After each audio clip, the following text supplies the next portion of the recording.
Hello, അസ്സാം വലൈക്കും. നിങ്ങൾ എൻ്റെ മിക്ക വീഡിയോസിലും കണ്ടിട്ടുള്ള കുറച്ച് സ്ഥലങ്ങളൊക്കെ ആയിരിക്കും വീണ്ടും റിപ്പീറ്റ് ചെയ്ത് കാണാം. കാരണം നമ്മൾ പോകാറുള്ള ഷോപ്സ് അതുപോലെ തന്നെ നമ്മൾ തിരിച്ചു വരുന്ന സ്ഥലങ്ങളൊക്കെ റിപ്പീറ്റ് ചെയ്ത് വരുന്നതാണ്. എല്ലാ വീഡിയോസിലും പർച്ചേസ് ചെയ്യാൻ പോകുന്നത് കാണിക്കുമ്പോൾ ഇത് തന്നെ റിപ്പീറ്റ് ചെയ്ത് വരുന്നതാണ് കേട്ടോ. ഞാനിത് ഫസ്റ്റ് തന്നെ പറയാൻ കാരണം നിങ്ങൾ എല്ലാവരും ശരിക്കും ഇതെല്ലാ വീഡിയോസിലും കാണിക്കുന്നത് തന്നെയല്ലേ. എല്ലാ വീഡിയോസിലും ഇല്ലെങ്കിലും ചില വീഡിയോസിൽ നമ്മൾ കാണാറുള്ള ഭാഗങ്ങൾ, അതായത് നമ്മൾ ഇൻക്ലൂഡ് ചെയ്യാറുള്ള ഭാഗങ്ങളാണ്.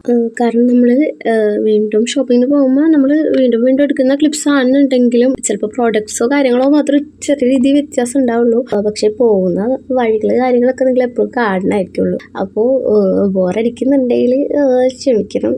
ബോറടിക്കുന്നുണ്ടെങ്കിൽ നിങ്ങൾ പറഞ്ഞാൽ മതി. അപ്പോൾ നമ്മൾ മാക്സിമം ഈ ഒരു ഭാഗം ഒഴിവാക്കാൻ നോക്കാം. ഞാനിങ്ങനെ എടുത്ത് കഴിയുമ്പോൾ വീഡിയോയിൽ ഇൻക്ലൂഡ് ചെയ്ത് പോകുന്നതാണ്, അതാണ് ഇങ്ങനെ വരുന്നത് കേട്ടോ. അപ്പോൾ നമുക്ക് ഇന്ന് ചെയ്യേണ്ടത്, പെട്ടെന്ന് ഒരു അർജൻറ്റ് ഓർഡർ കൂടെ വന്നിട്ടുണ്ടായിരുന്നു. എനിക്ക് ഒരെണ്ണം 27-ാം തീയതിക്കുള്ളിൽ കൊടുക്കേണ്ടതായിരുന്നു. അത് നേരത്തെ പറഞ്ഞിട്ടുണ്ടായിരുന്നു.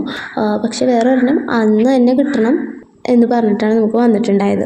അപ്പോൾ ഓക്കെ, നമ്മൾ ചെയ്തുതരാമെന്ന് പറഞ്ഞിട്ട് വർക്ക് എടുത്തിട്ടുണ്ടായിരുന്നു. അവർ വന്ന് വാങ്ങിക്കുമായിരുന്നു. അപ്പോൾ അതുകൊണ്ട് നമുക്ക് വേറെ പ്രശ്നമൊന്നും ഉണ്ടായില്ല. അപ്പോൾ പിന്നെ നമ്മൾക്ക് 4:15-4:30 ആകുമ്പോൾ വേണമെന്ന് പറഞ്ഞിട്ട് കുറച്ച് ലേറ്റ് ആയിരുന്നു. അപ്പോൾ ഒരു കുഴപ്പമില്ല. പിന്നെ അവർ ഈവനിങ് ഒരു 6:30 ഒക്കെ ആയപ്പോൾ വന്ന് വാങ്ങിച്ചിട്ടുണ്ടായിരുന്നു. അങ്ങനെ നമ്മൾ ഫസ്റ്റ് റെഡിയാക്കിയിട്ടുണ്ടായിരുന്നത് A6 ഫ്രെയിമാണ്. അതിന് മുമ്പ് ഞാൻ എന്തൊക്കെയാണ് വാങ്ങിച്ചിട്ടുള്ളതെന്ന് പറയാം. നമുക്ക് ഫസ്റ്റ് തന്നെ 2 ഫ്രെയിംസ് വാങ്ങിക്കാനുണ്ടായിരുന്നു. ഒരു A5 ഫ്രെയിം, ഒരു A6 ഫ്രെയിം. രണ്ടും ബ്ലാക്ക് ആയിരുന്നു. ബാക്കിൽ സ്റ്റാൻഡുള്ള ടൈപ്പായിരുന്നു കസ്റ്റമേഴ്സിന് വേണ്ടത്. പിന്നെ നമ്മൾ പ്രിൻ്റ് എടുത്തിട്ടുണ്ടായിരുന്നു. അത് കഴിഞ്ഞ് നമ്മൾ പെട്ടെന്ന് പോന്നു. കാരണം ഇത് സെറ്റ് ചെയ്ത് നമുക്ക് അന്ന് തന്നെ കൊടുക്കണമായിരുന്നു ഒരു ഫ്രെയിം. അപ്പോൾ ഫസ്റ്റ് തന്നെ നമ്മൾ സെറ്റ് ചെയ്യുന്നത് A6 ഫ്രെയിമാണ് കേട്ടോ. A6 ഫ്രെയിമിൽ അത് ഒരു ടീച്ചർ ഒരു കുട്ടിക്ക് കൊടുക്കുന്ന ഗിഫ്റ്റാണ്. അത് ക്രിസ്മസ് ഫ്രണ്ട് കിട്ടിയിട്ട് കൊടുക്കുന്ന ഗിഫ്റ്റായിരുന്നു. എൻ്റെ ഇത്താത്താടെ ഒപ്പം വർക്ക് ചെയ്യുന്ന ടീച്ചറാണ് കേട്ടോ എനിക്ക് ഓർഡർ തന്നത്.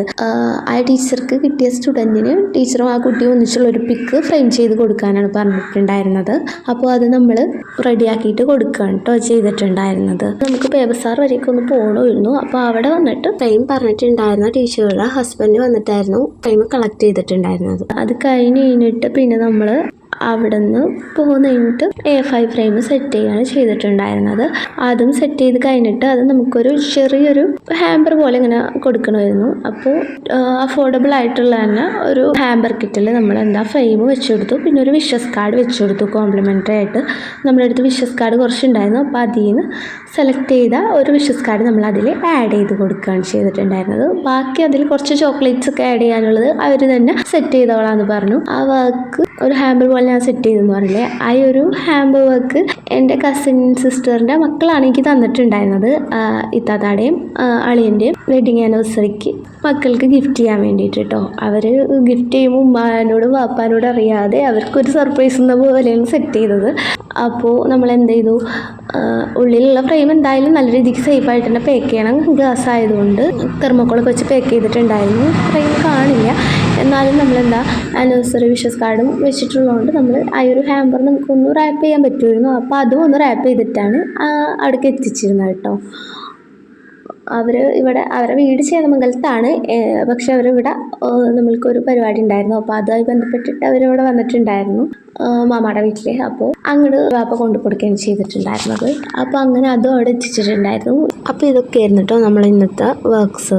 അപ്പോൾ ഇന്നത്തെ വീഡിയോ നിങ്ങൾക്ക് എല്ലാവർക്കും ഇഷ്ടമായിട്ടുണ്ടാവും എന്ന് ഞാൻ വിചാരിക്കുന്നു. ഇഷ്ടമായിട്ടുണ്ടെങ്കിൽ ഒന്ന് ലൈക്ക് ചെയ്യുക, അതുപോലെ തന്നെ കമൻറ്റ് ചെയ്യുക. പിന്നെ നമ്മളെ ചാനലൊന്ന് സബ്സ്ക്രൈബ് ചെയ്ത് സപ്പോർട്ട് ചെയ്യുക. കൂടാതെ നിങ്ങളെ ഫ്രണ്ട്സിനും ഫാമിലിക്കൊക്കെ ഒന്ന് പറ്റുമെന്നുണ്ടെങ്കിൽ ഈ വീഡിയോ ഒന്ന് ഷെയർ ചെയ്ത് കൊടുക്കുക കേട്ടോ. അപ്പോൾ ഇന്ന് അത്രയേ ഉള്ളൂ. ഓക്കെ, പിന്നെ നിങ്ങൾക്ക് ഇതുപോലത്തെ ഫ്രെയിംസോ ബുക്ക് ആൽബംസോ അതല്ല നിങ്ങൾക്ക് വേറെ ഏതെങ്കിലും പ്രോഡക്റ്റ്സ് ഒക്കെ വേണമെന്നുണ്ടെങ്കിൽ നമ്മളെ കോൺടാക്റ്റ് ചെയ്ത് കഴിഞ്ഞ് കഴിഞ്ഞാൽ നമ്മൾ ചെയ്ത് തരാൻ പറ്റുന്നതാണെങ്കിൽ ഉറപ്പായും നമ്മൾ നിങ്ങൾക്ക് ചെയ്തു തരും. അതിൻ്റെ റേറ്റ് കാര്യങ്ങൾ മറ്റു ഡീറ്റെയിൽസ് എല്ലാം അറിയാൻ വേണ്ടിയിട്ട് നിങ്ങൾ സ്ക്രീനിൽ കൊടുത്തിട്ടുള്ള നമ്പറിലോട്ട് ഒന്ന് മെസ്സേജ് അയച്ചാൽ മതി. അല്ലാന്നുണ്ടെങ്കിൽ നിങ്ങൾക്ക് ഡിസ്ക്രിപ്ഷനിൽ നോക്കിയാലും നമ്പർ കാണാൻ പറ്റുന്നതാണ് കേട്ടോ. നിങ്ങൾ വാട്സപ്പിൽ ഒന്ന് കോൺടാക്ട് ചെയ്താൽ മതി കേട്ടോ. നമ്മൾ എല്ലാ ഡീറ്റെയിൽസും ഷെയർ ചെയ്ത് തരുന്നതാണ്. അപ്പോൾ ഓക്കെ, അത്രയേ ഉള്ളൂ.